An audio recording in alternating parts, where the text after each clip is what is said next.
Oke, hari ini kita akan ngebahas satu ayat Al-Quran yang wah dalam banget.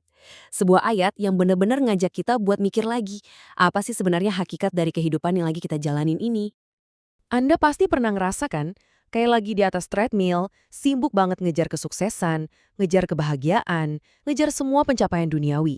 Tapi, di tengah-tengah semua kesibukan itu, tiba-tiba muncul pertanyaan kecil di kepala. Emang ini tujuan akhirnya? Apa ini semua ada artinya?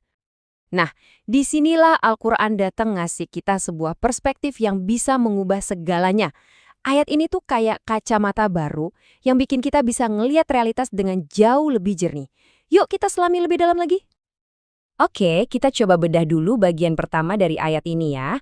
Allah itu menggambarkan kehidupan dunia dengan dua kata yang spesifik banget. Para ulama ngejelasin nih bedanya antara lahun dan laib. Jadi, laib itu ibaratnya kayak permainan anak-anak. Seru sih, bikin sibuk, tapi kan itu bukan tujuan utama hidup mereka. Sementara lahun, ini lebih ke senda gurau atau hiburan yang bisa bikin kita, orang dewasa, jadi lalai dari kewajiban dan tujuan yang lebih besar. Intinya, dua-duanya cuma sementara. Analogi ini kuat banget loh. Coba bayangin, sama kayak masa kecil kita itu kan sebenarnya persiapan buat jadi dewasa. Nah, kehidupan dunia ini adalah ladang persiapan kita. Disinilah kita belajar, di sini kita beramal, buat nyiapin diri menuju kehidupan yang sesungguhnya. Jadi, ini bukan garis finish, ini cuma sebuah fase. Sekarang kita coba pindah ke bagian kedua ayat ini, kita lihat gimana Al-Quran ngegambarin kehidupan setelah ini. Kontrasnya luar biasa. Coba deh perhatiin pilihan katanya. Ini keren banget. Allah nggak pakai kata al-hayah, kata yang biasa dipakai untuk kehidupan, tapi dia memilih al-hayawan. Ini tuh bentuk superlatif yang artinya kehidupan dengan kualitas yang sempurna. Nggak ada lagi kematian, nggak ada penyakit, nggak ada kesedihan. Itulah kehidupan yang sejati. Menurut tafsir As-Sa'di, di akhirat nanti, bahkan fisik kita pun diciptakan untuk abadi. Semua kenikmatan dan kebahagiaan di sana itu sifatnya kekal dan sempurna.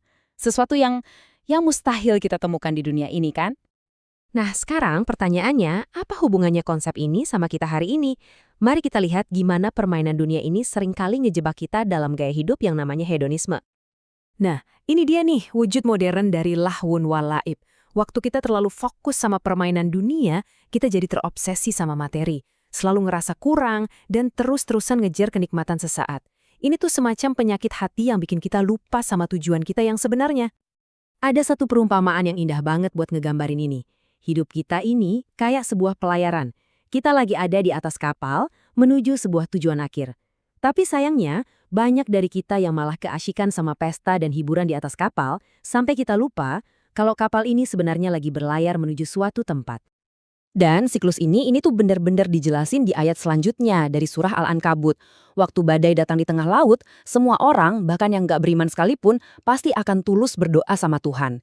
Tapi begitu diselamatkan dan balik lagi ke daratan yang nyaman, mereka lupa lagi. Ini cerminan dari sifat kita sebagai manusia yang gampang banget lalai waktu dikasih kenikmatan. Jadi, solusinya gimana dong? Apa kita harus ninggalin dunia sama sekali? Ah, tentu enggak.